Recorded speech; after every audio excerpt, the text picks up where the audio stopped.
ఆశ. ఒక వృద్ధుడు భుజంపై బరువైన మూటలు మోస్తూ ఒకచోట చాలామంది ఉండటం చూసి, నాయనలారా, బరువు మోయలేకపోతున్నాను, ఎవరైనా కనిపించే ఆ కొండపైకి 2 మూటలు మోస్తే వెండి నాణ్యాలు ఇస్తాను అని అన్నాడు. ఎవరూ మాట్లాడలేదు. ఒక యువకుడు ముందుకు వచ్చాడు. 2 మూటలు తీసుకుని వెళుతూ ఉండగా చిన్న సరస్సు అడ్డం వచ్చింది. ముసలాయన, నేను ఈ బరువు మోయలేకపోతున్నాను అన్నాడు. ఆ చిన్న మూటలు 2 ఇవ్వండి అన్నాడు యువకుడు. అయ్యో, వాటిలో వెండి నాణ్యాలు ఉన్నాయి అన్నాడు. ఇతరులది నేను తగలను అన్నాడు యువకుడు. సరేనని 2 చిన్న మూటలు ఇచ్చాడు. అలా వెళుతూ కొండ ఎక్కాల్సి వచ్చింది. నేను ఇక ఎక్కలేకపోతున్నాను అన్నాడు వృద్ధుడు. మిగిలిన ఆ చిన్న సంచులు కూడా ఇవ్వండి అన్నాడు యువకుడు.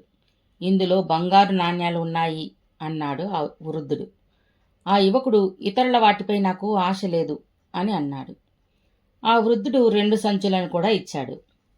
అలా ఎక్కుతూ ఉండగా ఆ యువకుడికి బంగారు, వెండి అనే మాటలు గుర్తుకు వచ్చి ఆశ కలిగింది. నేను పరిగెత్తి పారిపోతే ఈ ముసలాడు నన్ను పట్టుకోలేడు, ఈ ధనంతో నేను బాగా బతకవచ్చు అని పరిగెత్తి కొండ ఎక్కి పారిపోయాడు.